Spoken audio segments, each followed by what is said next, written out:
Creative Idea Manipur YouTube channel asina nungsiraba marup mayambu taramna oksari ngasisu marup mayamgidamak yamna nungairaba phungawari amakak puduna lakchari phungawari sigi maming kaiga chongkhuga khanaba marup mayamgi mafamda khudol tamjari thaina mamangaida sansen naha ama jingya amada numit khudingi sansen boire sanna sajik charingidam haksu manak aduda huba hajampet amada kaduna hajampet adubu hektuna hek machaba ising khongdagi ising kasu khuzuma soktuna hek thakpa mamanaba sanse na singasu marum konbikasu hek sanaba asumna numit khudingi tattana tawboire nongmadi sanse naha asina sanselingaida mana hek ising thakpa amadi pothaba khong aduda ising thake lakpada chauraba kai amana khong aduda isittuna leirambadu kok hek thengna rure kaina isitpa amukta udriba nupa macha aduna kisuki nungsu nungai marum amada lesilaga asum yengduna leiredo ising khara kanglakpa adwaidadi nga singdu leng chatpa uba horakle adubu usama thaktagi chongkhu amana prang paitharatuna mongliba leng chaliba nga singdubu amomta machina pak lokhatuna kut yosinduna sathokra boire kai hanubadudi wajabata mangaire kari amata chaba phangdredo kaidu yamna saurokle makhoi ani chinda pawdana duna khatnare kaina handak amuk hek chaw aina kari tawge yengu hairakpada chongkhu aduna khumlakhi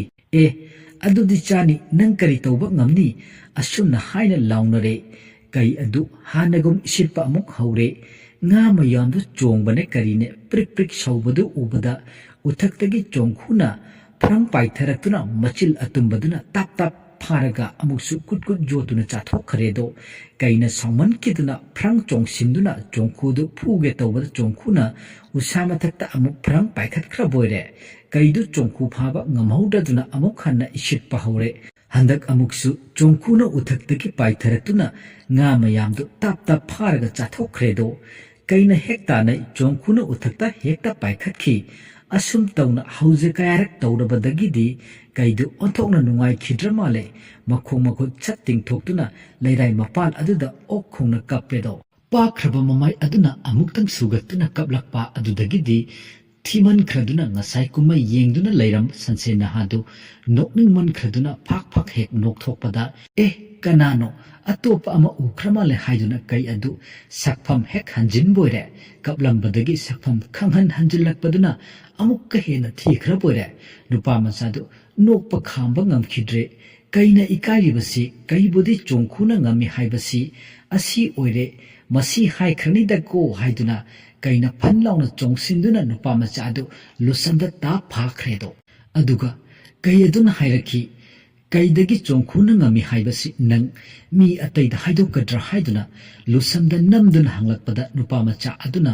ai siba tarik khaladuna ibungo nanai ayak kanamata da haidok charui aigi thawai tadi kanbiyo hairakpadagi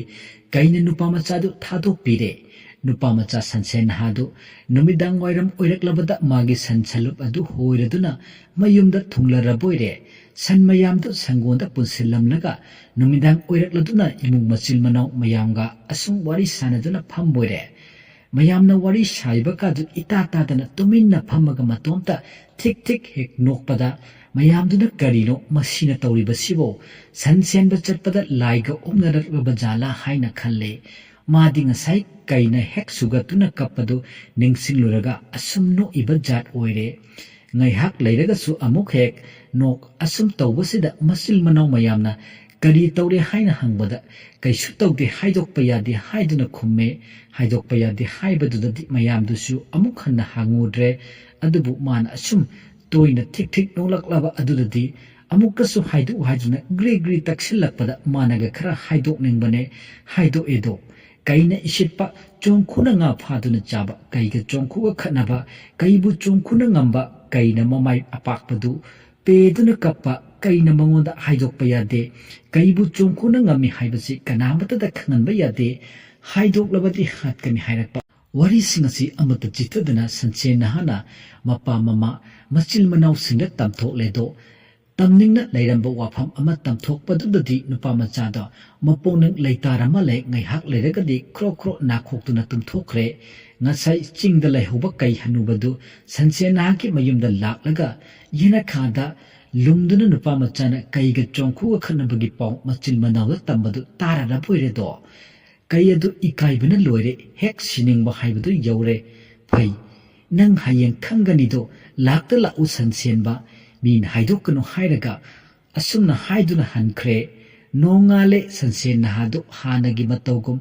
sansenba amuk lae hanagum pothage haiduna khongmanakta changsin kibada mongsong amadagi kai hanubadu phan chongthoraktuna nupamacha adubu leibakta longkhak longna namthure kaina khangbranang haidokloi hairaga haidokpa nangasi hatpa tare haiduna mabukta phamlaga mangakta mayana lakadabagi tawrak laboire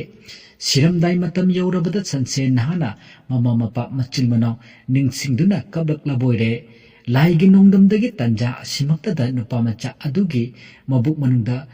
guru hain hek khonglaboire do madu tabada kai aduna ngakladuna karigino haujikido asumna haina hanglakpada nupamacha adugi makokta pairaki loksing ama kok hekla abuire mana khongla e aigi punungda chongkhu ama leire madu paithorakadabagi macha khabraklibani chongkhu paithorakani hek tabada kaido pakhatkhra boire nupa machagi thabaktagi khangjong chongthokraga mongsonglomda amuk hochinkre nupa machadu mathwai hinghore kai aduchu chongkhu kibadagi amuk khana mafam aduda lakhidre asumna pairaki loksing leiraba sansena ha aduna kaigi makhyatagi masana masabu kanjaduna nungaina pankhirami